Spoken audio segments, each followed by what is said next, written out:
maintenant le temps de faire le point sur les dossiers chauds de la semaine avec notre panel de journalistes. Je retrouve Daniel, Marie, Joël Denis. Bonsoir à vous trois. Bonsoir. Évidemment, d'abord, la visite ce jeudi, aujourd'hui, du vice-président américain Mike Pence, un incontournable comme sujet. Daniel, je vais commencer avec vous ce soir. Qu'est-ce que vous retenez de cette visite? Bien, une visite qui a été très positive pour le gouvernement. M. Pence a dit, on sentait qu'il voulait garder des bons liens avec le Canada.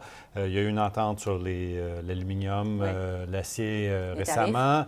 Maintenant, on veut que tout le monde passe le nouvel accord de libre-échange. A dit, M. Trudeau a négocié très fort, donc ça va un peu à l'encontre du message des conservateurs. Chez les conservateurs, on essaie de dire que M. Trudeau s'est fait avoir par les Américains. M. Pence a donc aidé un peu M. Trudeau à dire qu'il a négocié un bon accord pour le Canada et donc il ne s'est pas fait avoir par M. Trump. Marie, vous êtes celle qui avait posé la question sur l'avortement en conférence de presse. Le sujet était incontournable entre les deux hommes.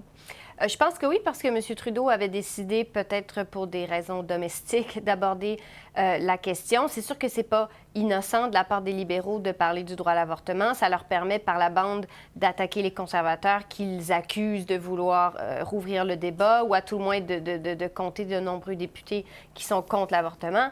Je trouve que ça a montré aussi, cette conférence de presse, au-delà du dossier de l'avortement, il y avait aussi le dossier de Huawei, où les deux hommes n'étaient pas d'accord. M. Pence qui a un peu sermonné à son tour le Canada en lui disant de ne pas accepter que Huawei fasse partie du 5G. M. Trudeau qui a rétorqué qu'il ne se laisserait pas dicter quoi faire pour des raisons politiques. Sur le Venezuela, ils n'ont pas la même position sur le rôle que peut jouer Cuba. Donc, je trouve que l'objectif était effectivement de parler de l'ALENA, de faire front commun, de montrer que maintenant que c'est conclu, on essaie de ratifier le plus vite possible tous les deux ensemble.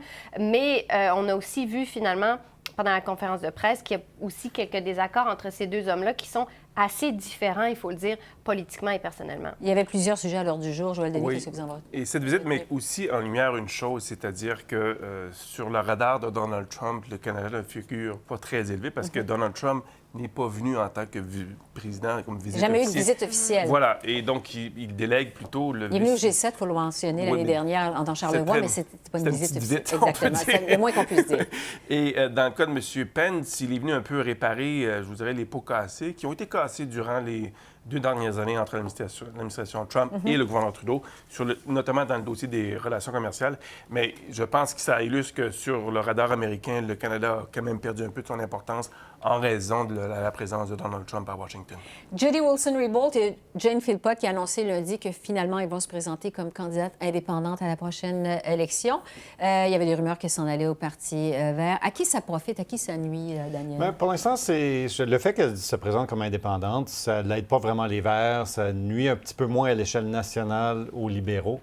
C'est sûr que je pense qu'elles ont une voix, je pense qu'on va les entendre, sauf que dans le feu de l'action, dans les dernières journées d'une campagne électorale, ça va être un peu plus dur pour elles de se faire entendre, mais ça ramène... Je pense que les électeurs vont se rappeler jusqu'à la fin que Jody Wilson-Raybould et Jane Philpott ont été expulsés du caucus libéral parce qu'elles ont pris une position qui allait à l'encontre de celle de M. Trudeau.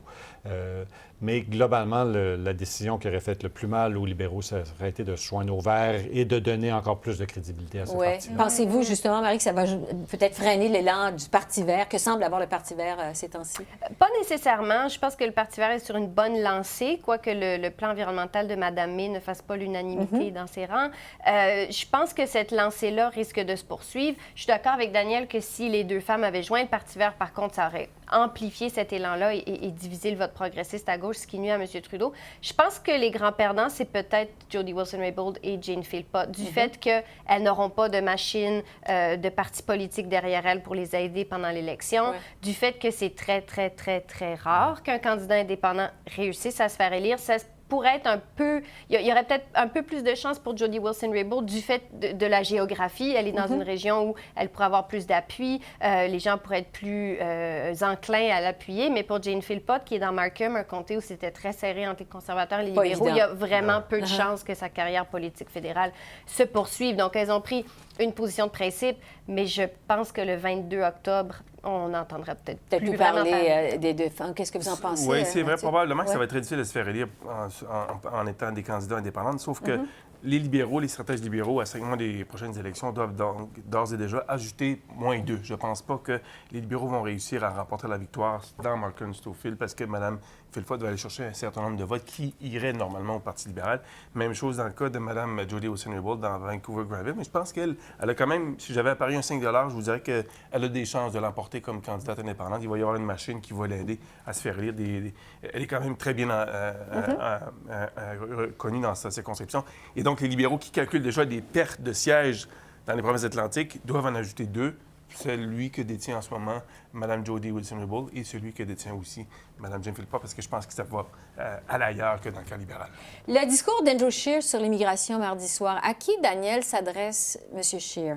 Bien, ça s'adresse un peu à ceux qui ont peur du Parti conservateur. Ça s'adresse aussi à la frange d'extrême droite au pays qui milite contre l'immigration, mais aussi l'islamophobie, un peu les extrémistes. Je pense que M. Scheer se voulait avant tout rassurer les gens qui sont peut-être au centre, qui pourraient aller voter libéral, voter conservateur, que ce n'est pas un parti extrémiste et que les positions ne seront pas dictées, un peu comme on voit au sein du Parti populaire du Canada, où des fois on a l'impression que les extrêmes dictent les positions du parti. Est-ce que son message est clair?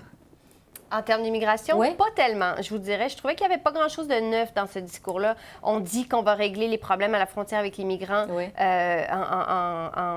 en fermant ce loophole, là, cette brèche dans l'entente sur les tiers pays sûrs. Mais la proposition des conservateurs qui était de l'appliquer à la totalité de la frontière a été critiquée tant au Canada qu'aux États-Unis comme étant quelque chose qui ne fonctionnerait pas. M. Scheer qui dit qu'il va avoir des cibles d'immigration fluides pour s'adapter aux besoins économiques du pays, mais il ne les chiffre pas.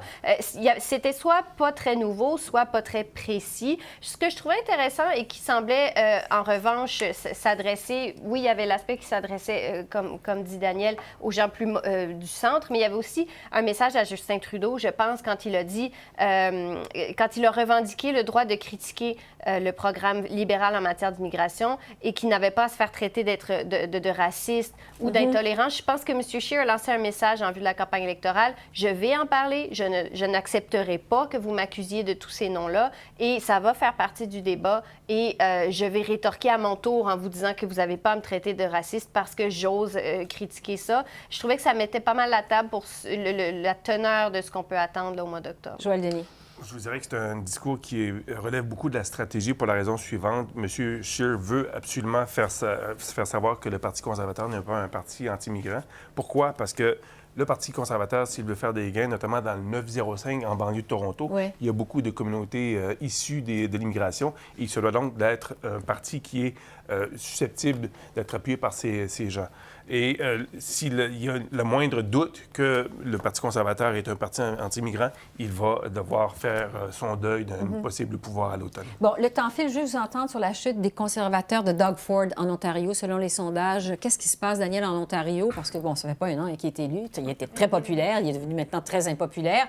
Et surtout, sur l'impact que ça pourrait avoir sur l'élection fédérale. Bien, il y a une leçon pour tous ceux qui disaient Jason Kenney est élu, Doug Ford est élu, Andrew Scheer va maintenant se faire élire. Il y a un rappel à la réalité qu'il n'y a rien d'absolu en politique. Les coupures, ça peut faire du tort. Des fois, les gens veulent vraiment qu'un gouvernement fasse le ménage, mais quand ça a des conséquences réelles, au provincial, ça a des conséquences réelles en termes de santé, les familles avec des enfants en difficulté. M. Ford n'a peut-être pas réussi encore à convaincre les gens sur le bien fondé de chacune de ces coupures.